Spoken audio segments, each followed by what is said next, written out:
मैं आऊंगा ही नहीं। अरे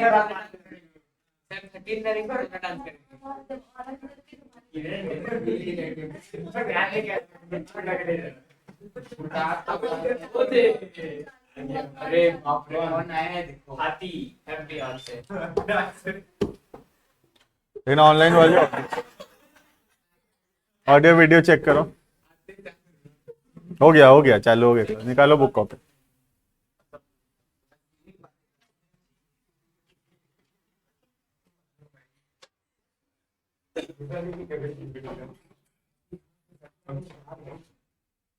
पेन गुब्बारा है।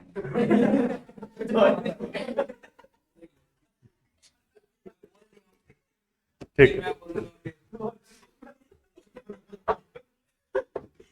हो गया।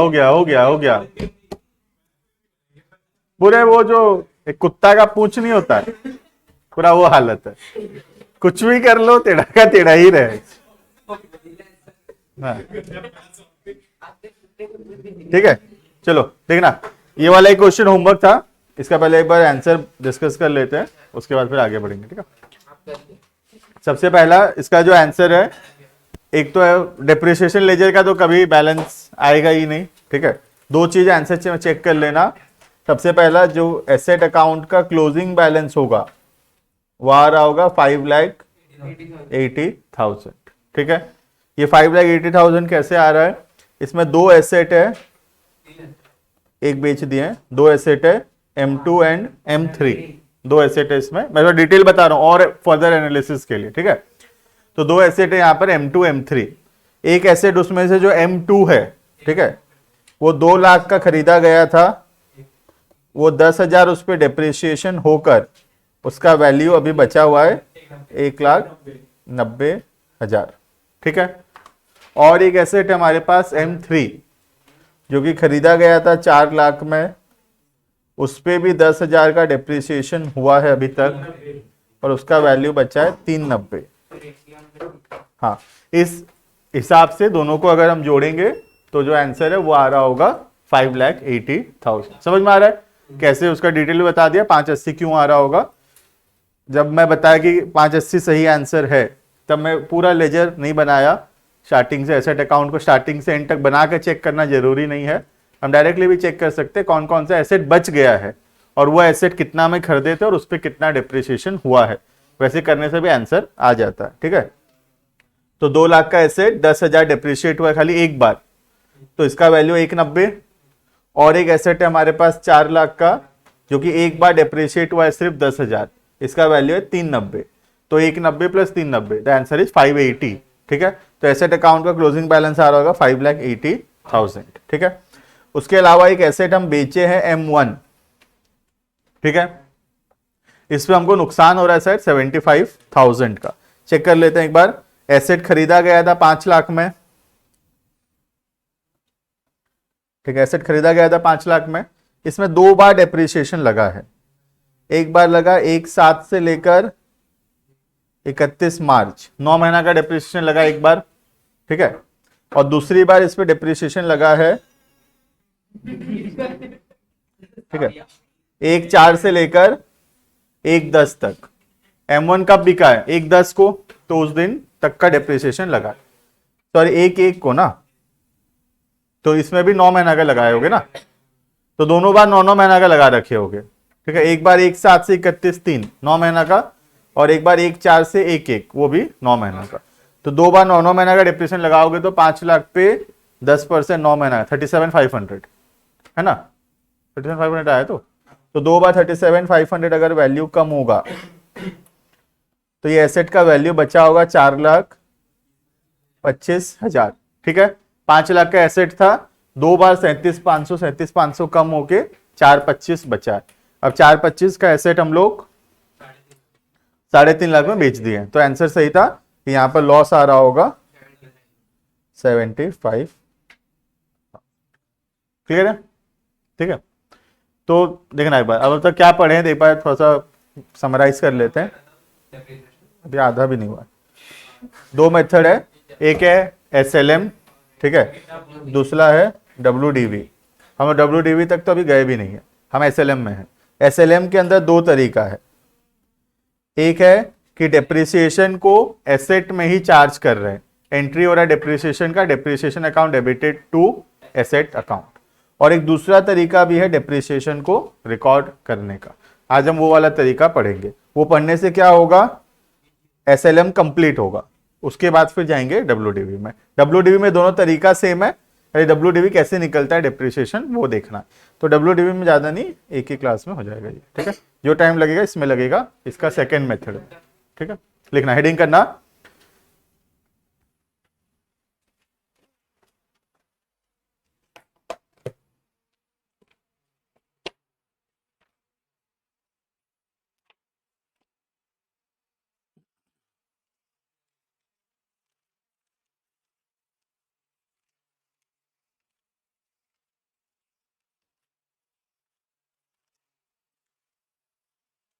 लिखना, हेडिंग करना, when depreciation is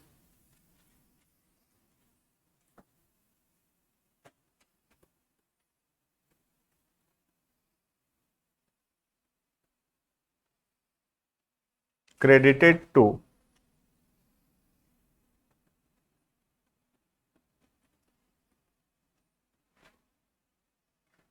provision for depreciation या फिर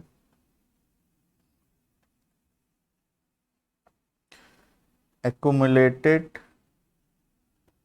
depreciation,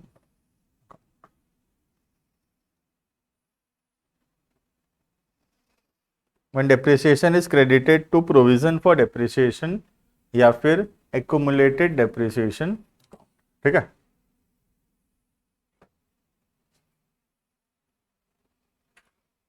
जो लोग पिछला क्लासेस ऑनलाइन वाले जो भी मिस कर रखा है अभी फिर भी समझ में आ जाएगा, लेकिन पिछला कर लेना, ठीक है, नेक्स्ट क्लास से पहले। अब एसेट में डेप्रिसिएशन निकालने का दो तरीका है, ठीक है। दो तरीका क्या चीज है, ध्यान से देखना, क्या चीज क्या है, ठीक है। ये डेप्रिसिएशन निकालने का तरीका है, SLM WDV, 1 लाख, 10,000, 5,000 अमाउंट निकालने का तरीका है ये। या तो SLM से हम निकाल सकते हैं, जो भी निकलेगा 10-20 हजार डेप्रिसिएशन, या WDV से निकाल सकते हैं। तो ये डेप्रिसिएशन निकालने का तरीका है, इससे क्या निकलता है, अमाउंट निकलेगा, कितना रुपए होगा डेप्रिसिएशन, ठीक है। अब जब डेप्रिसिएशन का अमाउंट निकल गया, या तो वो SLM से निकला या WDV से निकला, अब वो डेप्रिसिएशन को रिकॉर्ड करने का बुक्स ऑफ अकाउंट्स में दो तरीका है, वो है ये और ये, ठीक है। तो दो तरीका, क्या क्या चीज का तरीका है ये, SLM WDV रिकॉर्ड करने का तरीका नहीं है, निकालने का तरीका, अमाउंट निकालने का तरीका है, ठीक है। Once amount has been calculated, let's say 10,000, चाहे वो SLM से निकले या WDV से निकले, अब उस 10,000 के डेप्रिसिएशन को हमारे अकाउंट्स में लिखने का दो तरीका है। पहला तरीका है, डेप्रिसिएशन को हम सिंपली लिख लेंगे depreciation account debited to asset, ये पहला तरीका है। अभी हम दूसरा तरीका पढ़ने जा रहे हैं, what is the journal entry for depreciation, and now the journal entry will be different. ये जर्नल एंट्री नहीं होगा डेप्रिसिएशन का, डेप्रिसिएशन का एंट्री चेंज होने वाला है यहाँ पर, ठीक है। लिखना, हेडिंग है व्हेन डेप्रिसिएशन इज क्रेडिटेड। तो ये पढ़ लेंगे हम लोग, जैसे ये वाला जैसे पढ़ लिए, तो हम SLM के अंदर दोनों रिकॉर्ड करने का तरीका पढ़ लिए, फिर हम WDV पढ़ेंगे, फिर WDV से अमाउंट निकालने का तरीका पढ़ लेंगे, फिर WDV में जो रिकॉर्ड करने का तरीका है वो सेम है ये। तो रिकॉर्ड करने का तरीका दोनों में सेम है, ठीक है, खाली अमाउंट निकालने का दो अलग अलग तरीका है। तो वंस हम ये दो तरीका यहां पढ़ लेते हैं, तो WDV में फिर से वो दो मेथड पढ़ने का जरूरत नहीं है, वो मेथड सेम है, खाली इसमें अमाउंट निकालने का तरीका पढ़ लेने से हो जाएगा, ठीक है। करना, हेडिंग करना, when depreciation is credited to provision for depreciation account, लिखना इसका मतलब, इन दिस मेथड, और जो दिक्कत आएगा अभी इसी में ही आने वाला है, इन दिस मेथड, जरूरी है, in this method the amount of depreciation, the amount of depreciation is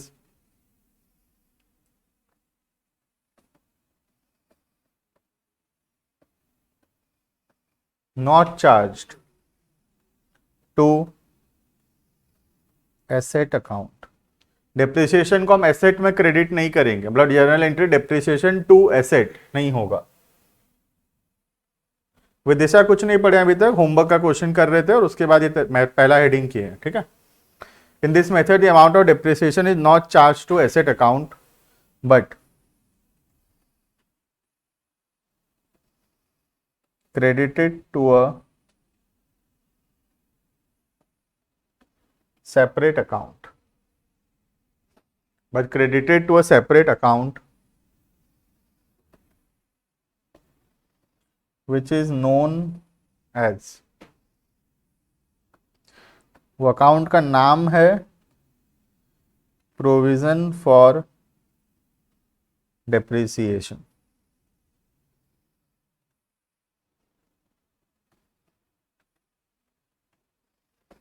वो अकाउंट का नाम है प्रोविजन फॉर डेप्रिसिएशन, ठीक है। The journal entry will be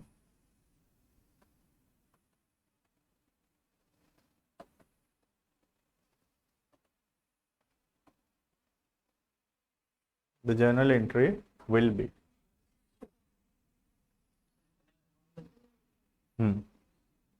लिखो एक बार बताता हूं। Point number 1, for purchase of asset,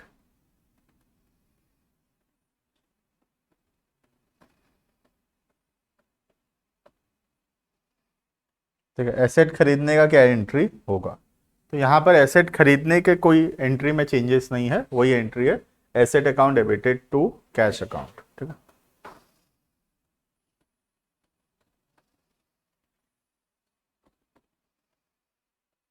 asset account debited to cash account. इसके बाद सेकंड,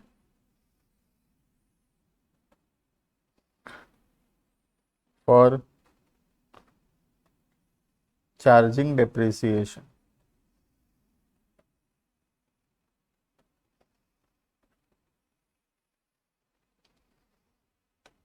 पहले एंट्री हुआ करता था depreciation account debited to asset account, ठीक है।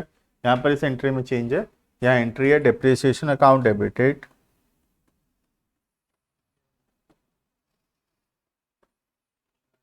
टू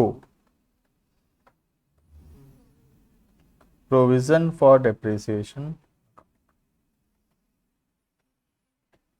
ठीक है। तो दूसरा तरीका है डेप्रिसिएशन को रिकॉर्ड करने का। पहला तरीका था depreciation account debited to asset account, ये पहला तरीका है डेप्रिसिएशन को रिकॉर्ड करने का, और दूसरा तरीका है depreciation to provision for depreciation, ठीक है। Next third entry, for transferring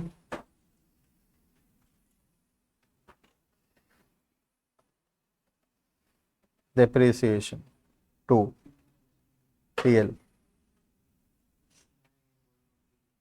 for transferring depreciation to PL, ठीक है। ये एंट्री सेम है, यहाँ चेंज नहीं है।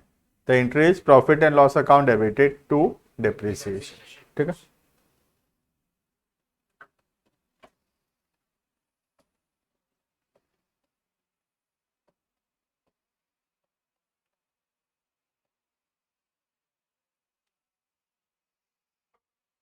ठीक है, तो एक ही एंट्री में चेंज हुआ थोड़ा सा खाली, वो है ये वाला पार्ट।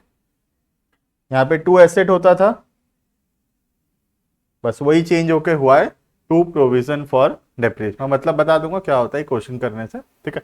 बाकी सब सेम है, एसेट खरीदने का वही एंट्री है, डेप्रिसिएशन को पीएनएल में भेजने का वही एंट्री है, और डेप्रिसिएशन चार्ज करने का डेबिट में भी वही है, खाली क्रेडिट में चेंजेस है, ठीक है। ये वो दूसरा तरीका है डेप्रिसिएशन को रिकॉर्ड करने का। दो तरीका था, पहला तरीका ये वाला डेप्रिसिएशन टू एसेट, और ये दूसरा तरीका है depreciation to provision for depreciation, ठीक है। अभी हम जितना अच्छे से समझेंगे उतना बेटर हमको सेल ऑफ एसेट समझ में आएगा, क्योंकि सेल भी तो होगा ना एसेट, तो उस समय हम लोग प्रॉफिट लॉस तभी निकाल पाएंगे जब हम ये वाला चीज परफेक्टली जानते होंगे, ठीक है। जैसे वहां पर सेल हुआ, इसमें पढ़े ना सेल, हम लोग इस वाले मेथड में सेल पढ़े, ठीक है, वैसे ही इस वाले मेथड में भी आगे चल के फिर सेल आने वाला है। ठीक है, एक एग्जांपल लिखेंगे।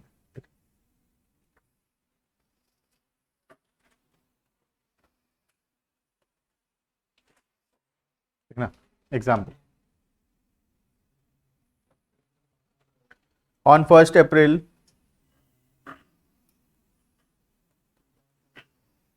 on 1st April 2020, on 1st April 2020, an asset was purchased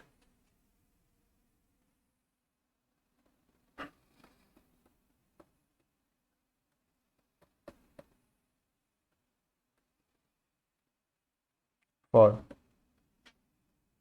5 lakhs. On 1/4/20, an asset was purchased for 5 lakhs. On 1/7/21,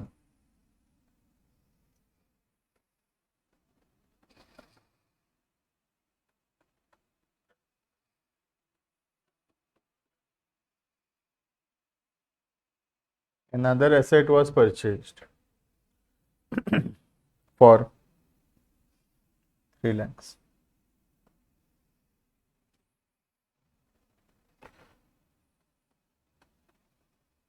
Depreciation at the rate of 10% per annum on SLM, straight line method. Prepare asset account, provision for depreciation account, and depreciation account.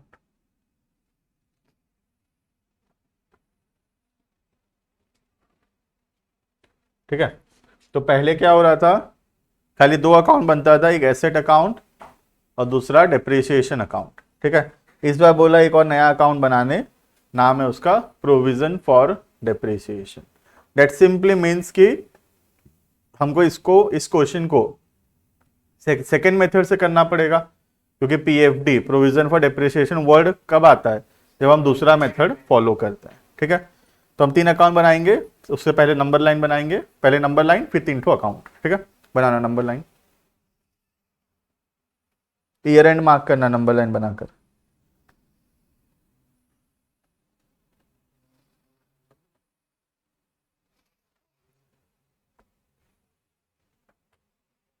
सबसे पहला 1/4/20,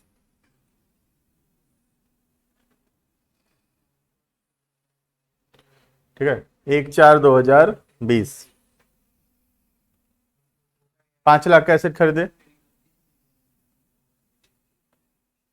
पहले सारा dates mark कर लेना, फिर है 1/7/21, यहाँ पे एसेट खरीदे 3 लाख का। ठीक है, और तो कोई डेट है नहीं, ईयर एंड मार्क करना है। एक आएगा 31/3/21, कहाँ पर, दोनों के बीच में आएगा, यहाँ पर कहीं आ रहा होगा। ठीक है, और एक आएगा 31/3/22 आखिरी में।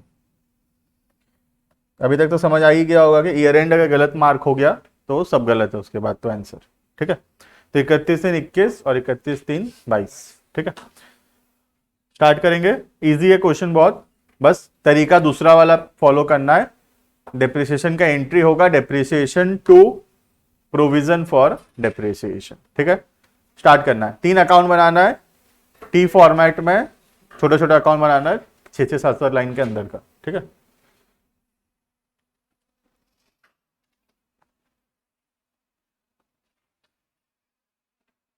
पहला अकाउंट है एसेट अकाउंट, छोटा सा बनाना है एसेट अकाउंट, ज्यादा जगह नहीं लगेगा एसेट अकाउंट में इस बार, क्योंकि डेप्रिसिएशन लिखना नहीं है एसेट में। प्रोविजन फॉर डेप्रिसिएशन, ये भी 5-7 लाइन का।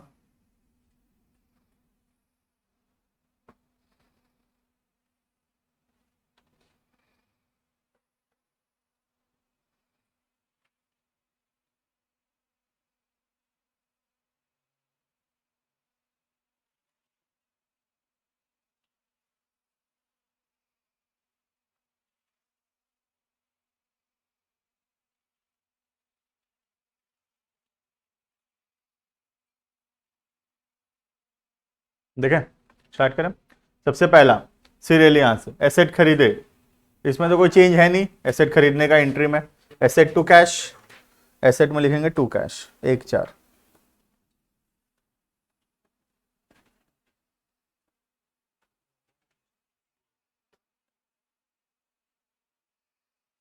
टू कैश 5 lakhs, ठीक है। कैश तो बना नहीं है तो छोड़ दो, ठीक है। नेक्स्ट, फिर तो कुछ हुआ ही नहीं, और डायरेक्टली क्या है, ईयर एंड है डायरेक्टली।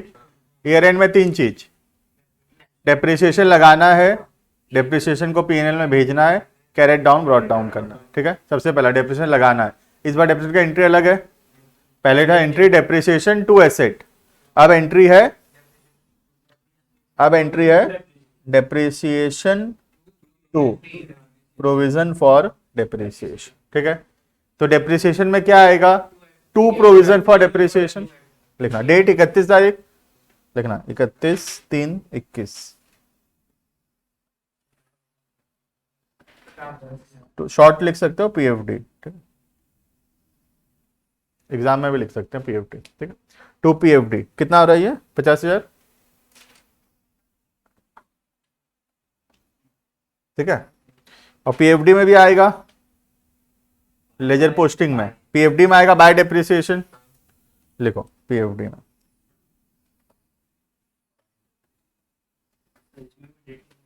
सब में डेट आएगा, लेजर पूरा डेप्रिसिएशन चैप्टर में डेट ही तो सबसे इंपॉर्टेंट चीज है ना। तो इसमें डेप्रिसिएशन बैलेंस नहीं होगा, देखते हैं ना, पोस्टिंग करते हैं, ठीक है। पहला काम हो गया, डेप्रिसिएशन चार्ज कर दिए, उसके बाद फिर डेप्रिसिएशन को पीएनएल में ट्रांसफर करेंगे। क्या एंट्री होगा, डेप्रिसिएशन है ना, ये पीएनएल टू डेप्रिसिएशन, तो डेप्रिसिएशन में आएगा बाय पीएनएल, लिखो डेप्रिसिएशन में 31/3 को ही by PL 50,000, carried down brought down करेंगे। डेप्रिसिएशन लेजर कभी भी बैलेंस नहीं हो, मतलब कभी भी कैरेट डाउन ब्रॉट डाउन नहीं आएगा, हमेशा 0 हो जाएगा। अभी भी हो गया, देख लो 50,000 50,000, ठीक है। बाकी को कैरेट डाउन ब्रॉट डाउन करो, बाकी बोलने से 2 उठो, एसेट और पीएफडी, ठीक है। निकालो एसेट का क्लोजिंग निकालो, 5 lakh, 31/3/21,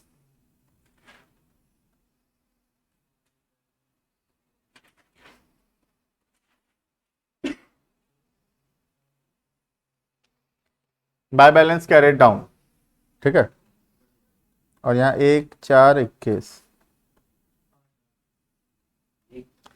to balance brought down, ठीक है। नेक्स्ट डे 31/3 का नेक्स्ट डे 1/4 नहीं होगा, ठीक है। ठीक उसी तरह पीएफडी को क्लोज करो,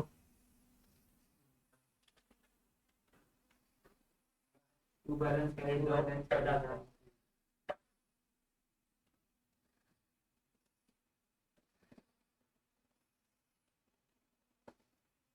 1/4/21,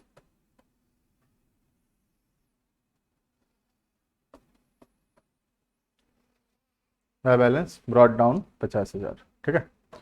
देखना अब यहाँ पे इसका मतलब क्या देखना है, ठीक है। देखो अब पिछला तरीके से हम लोग 2 ही बनाते थे, एसेट और डेप्रिसिएशन, ठीक है। डेप्रिसिएशन तो सेम ही दिख रहा है तुमको पुराने में और इसमें, वैसे ही हो रहा है, क्लोज हो जा रहा है, ये कोई प्रॉब्लम नहीं है इसमें, ठीक है।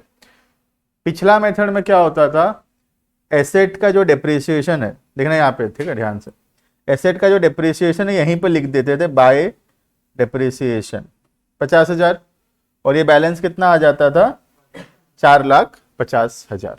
समझ में आ रहा है, पिछले मेथड में ये करते थे।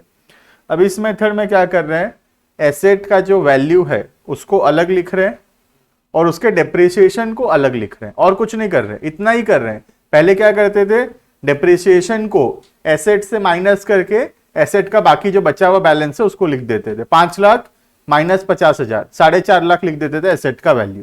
इस बार क्या कर रहे हैं, 5 लाख अलग और 50,000 अलग, दोनों बस अलग अलग लिख रहे हैं और कुछ नहीं है, ठीक है। वहां पे आता था 4,50,000 डेबिट बैलेंस आता था ना, इधर आता था 4,50,000 डेबिट। इस बार क्या हो रहा है, देखना 5 लाख आ रहा है डेबिट, लेकिन बदले में 50 क्रेडिट भी आ रहा है एक अलग लेजर में, तो नेट में 450 का डेबिट ही है। ठीक है, वही होता वहां पे, अगर पहला मेथड लगाते तो क्या होता, 450 वहां बैलेंस निकलता और वो 450 यहां पर आता, दैट मीन एसेट अकाउंट में 450 का डेबिट होता। इस वाले मेथड में क्या हो रहा है, एसेट में 5 लाख का डेबिट है और एक अलग अकाउंट में 50,000 का क्रेडिट है। ठीक है, तो दोनों मेथड में फर्क इतना ही है, एक में डेप्रिसिएशन को एसेट से माइनस करके एसेट का बचा हुआ बैलेंस हम लिखते हैं बुक्स ऑफ अकाउंट्स में, दूसरा में एसेट का वैल्यू अलग और उसका डेप्रिसिएशन अलग। ठीक है, वो जो डेप्रिसिएशन अलग से लिखते हैं वो अकाउंट का नाम है प्रोविजन फॉर डेप्रिसिएशन। क्लियर है, चलो आगे करो, नेक्स्ट ईयर हटा देता हूं इसे।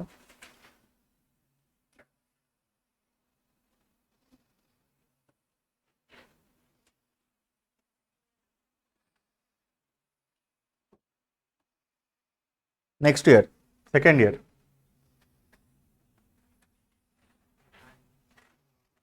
फिर एसेट खरीदे हम लोग कब, एक साथ को 3 लाख, लिखो एक साथ को फिर से एसेट खरीदे,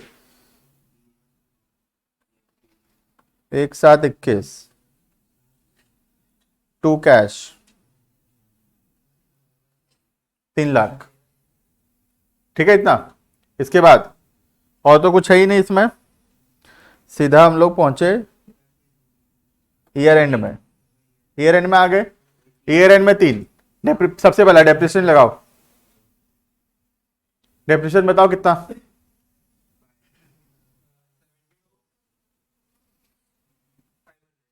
72,500। स्वप्निल बताओ डेप्रिसिएशन, डेप्रिसिएशन कैसे बताओ, कैसे, हाँ बताओ ना, डिटेल बताओ, 9 महीना कैसे, कितना के ऊपर कितना महीना कितना परसेंट वैसे, बोलना नहीं कोई, हाँ 3 लाख का 10%, 9/2, यह आ जाएगा कितना, 72,500। सही है, हाँ करो कैलकुलेट करो, रुको रुको ना, उसको मौका दे उसको, 22,500, तो ये 72,500 कहां से आ रहा है, गलत बताया,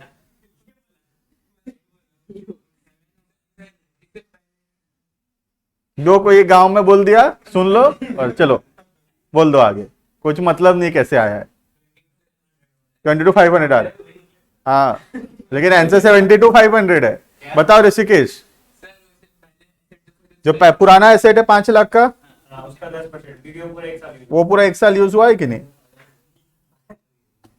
50,000, टोटल हो गया 72,500। कैसे आया पता नहीं, हमें देख लिया कितना पता था। तो दो एसेट है हमारे पास सेकेंड ईयर के एंड में, दो एसेट है, एक पुराना एसेट जो पिछले साल खरीदा हुआ था उस पे तो 5 लाख का 10%, 50,000 उस पे तो लगेगा ही, एक इस साल का एसेट है 3 लाख का, उस पे 9 महीना का 22,500, पुराने पे 50,000, इस पे 22,500, टोटल हो गया 72,500। क्लियर है, लिखो डेप्रिसिएशन लिखो 72,500।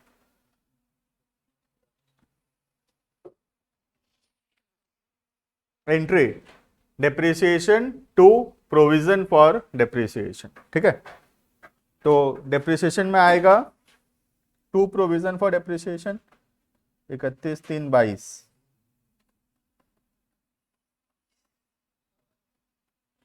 72,500। ठीक है, और पीएफडी में आएगा बाय डेप्रिसिएशन, डेट लिखना सब में, ठीक है, 31/3/22 बाय डेप्रिसिएशन 72,500। पहला काम हो गया, डेप्रिसिएशन चार्ज। सेकंड, डेप्रिसिएशन को पीएनएल में ट्रांसफर 31/3/22 बाय पीएल।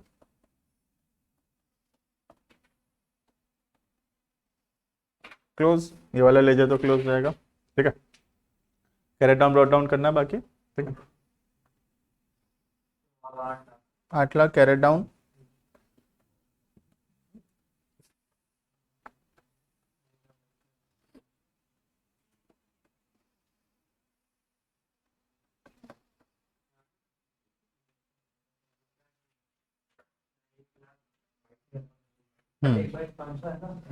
1/500 करेक्ट।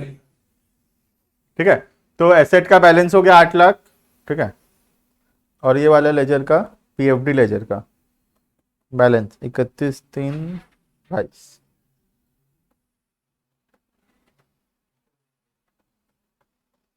1/500। ठीक है, उसी को यहाँ पे ओपनिंग आएगा, बैलेंस ब्रॉट डाउन 1/500। ठीक है,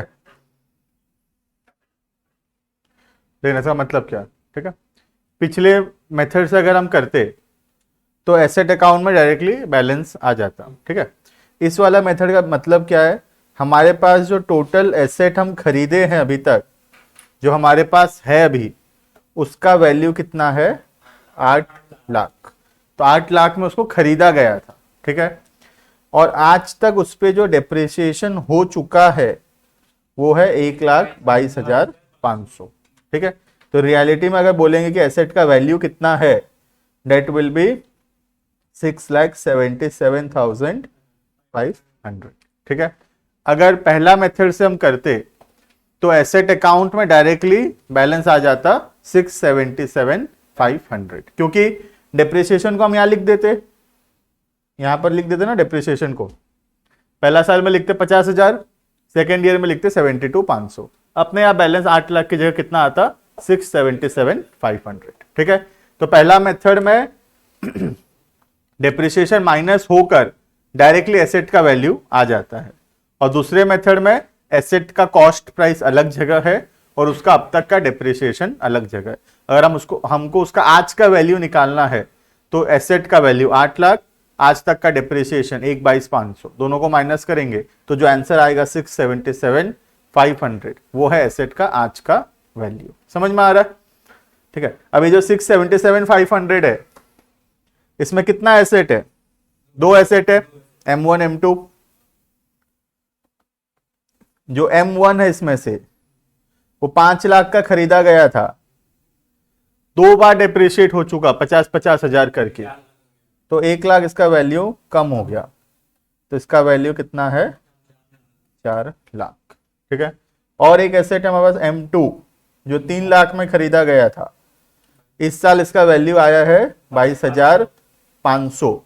ठीक है, तो अब इसका वैल्यू बचा 2,77,500, ये मिलाकर आ रहा है 6,77,500। अगर ये एनालिसिस ऐसे आएगा तो आगे चल के सेल वेल में परफेक्टली तुम सेल्स कर पाओगे उसको। ठीक है, तो क्लियरली पता होना चाहिए कि ये वैल्यू जो है कितना एसेट का है और वो एसेट का कितना कितना वैल्यू बच रहा है। ठीक है, देखो ऑनलाइन क्लियर है, ऑनलाइन वाले इतना तो इसमें कुछ है नहीं। वैसे तुम देखोगे तो 2 मेथड बस है, एक में डेप्रिसिएशन को एसेट अकाउंट में लिख दिया है, मतलब एसेट से माइनस कर दिया डायरेक्टली, और दूसरे मेथड में एसेट को अलग लिखा है और उसके डेप्रिसिएशन को अलग लिखा हुआ है। ठीक है, हो पाएगा ये ऐसा क्वेश्चन, लेकिन एग्जांपल एक और करेंगे।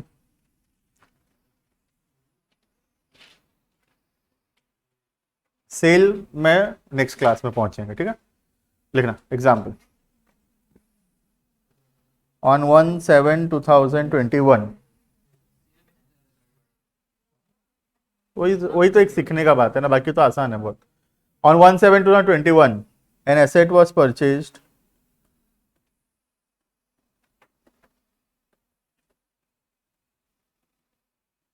For 3 lakhs।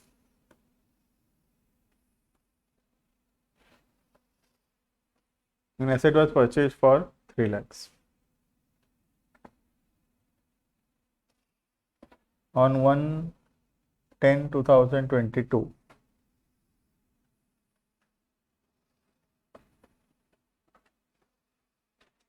another asset was purchased for 2 lakhs। ठीक है, 2 ही एसेट दे रहा हूं, depreciation at the rate 20% per annum on straight line method।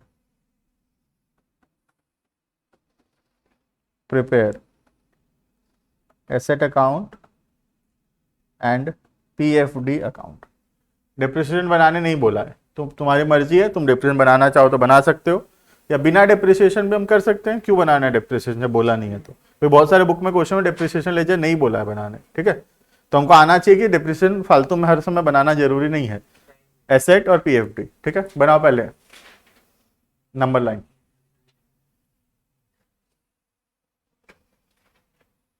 Number line बनाओ पहले। रेंज में है कि चला गया है पार? चैप्टर है ना, रेंज में है ना स्वप्निल? है तो अभी तक, अभी तक है तो रहेगा, ज्यादा कुछ बचा नहीं अब, ठीक है।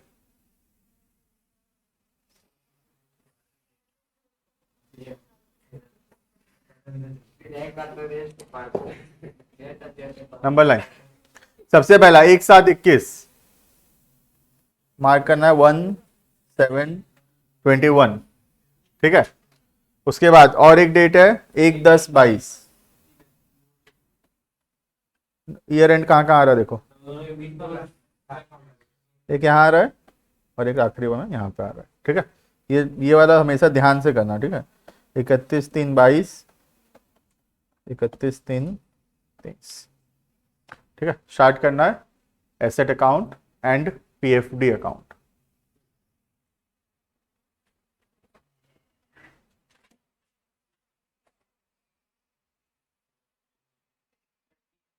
हाँ ठीक।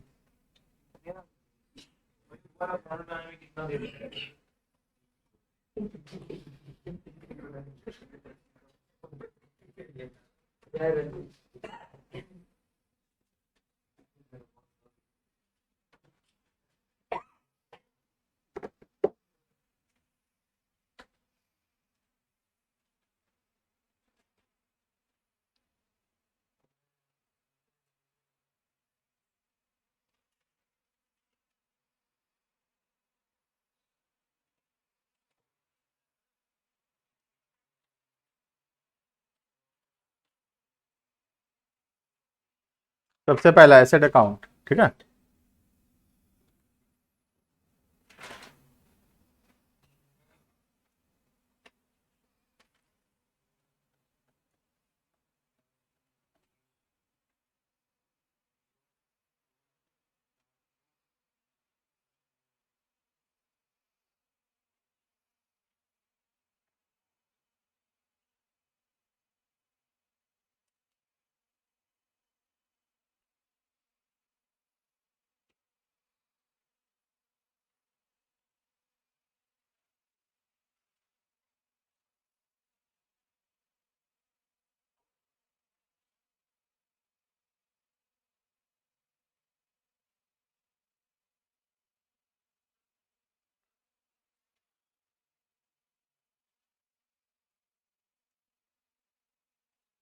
पहला 3 लाख है, दूसरा 2 लाख।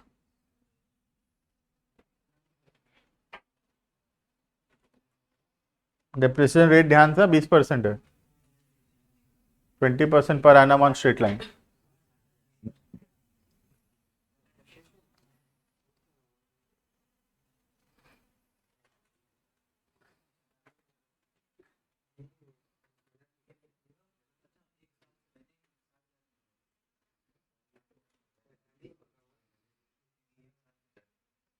नौ महीना का आएगा पहला, ठीक है।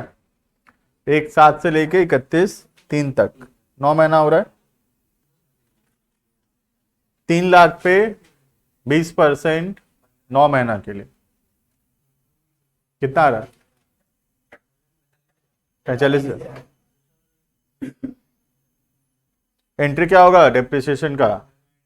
Depreciation, depreciation to PFD. तो पीएफडी में आएगा बाय डेप्रिसिएशन, एसेट में नहीं, पीएफडी में बाय डेप्रिसिएशन। 31/3/22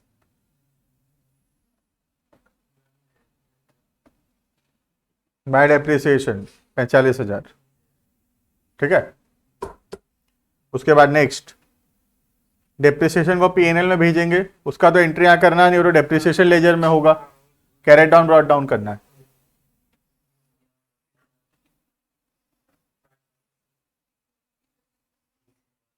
करो carat down brought down.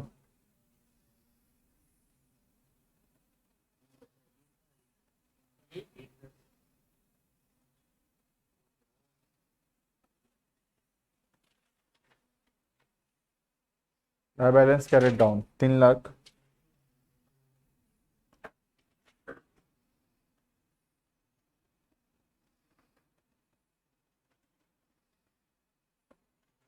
$3 lakh, ठीक है। पीएफडी में सेम,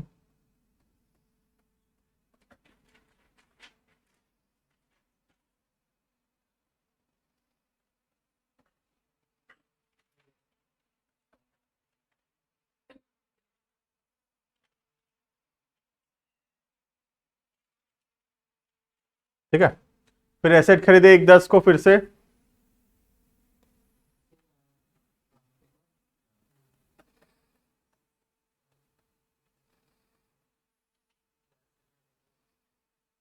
$2 लाख, ठीक है। डेप्रिसिएशन कितना? हाँ, और पहला वाला भी तो है, दोनों एसेट है ना।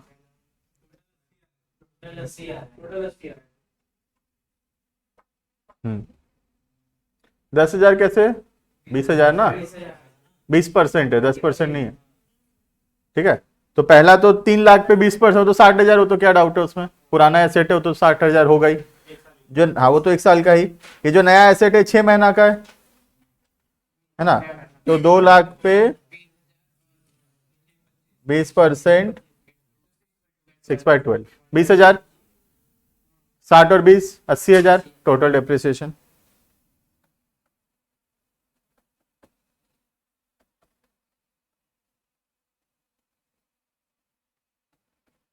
बस क्लोज कर दो, ठीक है। ये कैरेट डाउन आ रहा है 1,05,000। पीएफडी में क्लोजिंग बैलेंस है 1,05,000 का, 80 आ रहेगा, ठीक है। तो ये कितना आ रहा है? 1,25 ना, ठीक है। 80 समझ में आ गया। पहला एसेट का 60 है और दूसरे वाले पे 20 है, ठीक है। और इसका कैरेट डाउन आ रहा है 5 लाख, हो गया, ठीक है। इसका मतलब क्या देखना, हमारे पास टोटल जो एसेट हम खरीदे आज तक, कितना में खरीदे? 5 लाख में। उस पे अब तक जो डेप्रिसिएशन लग चुका है वो है 80,000, 1,25,000, ठीक है। तो हमारे एसेट का वैल्यू कितना है? 5 लाख का 1,25 गया, वैल्यू बचा है 3। अगर पहला मेथड से करते तो एसेट अकाउंट में बैलेंस 3,75 डायरेक्टली आ जाता, लेकिन क्योंकि दूसरे मेथड से किए, इधर 5 आ रहा है, इधर 1,25 आ रहा है, मिलाकर 3,75 है वो, ठीक है। अब 3,75 में अगर दो एसेट है, वो भी डिटेल देख लेते हैं, ठीक है। दो एसेट है हमारे पास 3,75 में, एक है M1 पहला एसेट, M2 सेकेंड एसेट। पहला एसेट खरीदे 3 लाख में, 45 यहां डेप्रिशिएट हुआ और 60 हुआ, इसमें से 1,5 डेप्रिशिएट हुआ, 45 पहले साल में, ठीक है। 3 लाख का से 45 पहले साल में और 60,000 दूसरे साल में, तो पहले 1,95 बचा। 3 लाख का था ना एसेट, 1,5 गया तो बचा कितना? 1,95 बचा, ठीक है। और दूसरा वाला एसेट खरीदा गया था 2 लाख में, 20,000 डेप्रिशिएट हुआ है, तो बचा 1,80। इसको हम जोड़ेंगे तो भी आ जाएगा 3,75। समझ में आ रहा? मेरे को ऑनलाइन वाले इतना क्लियर है?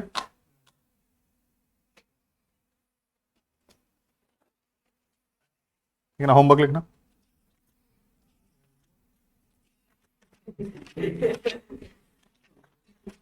क्या होमवर्क?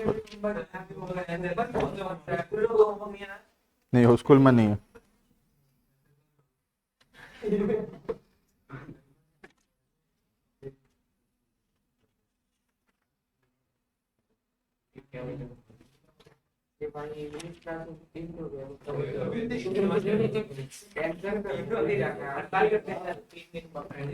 टू थ्री फोर लिख लो।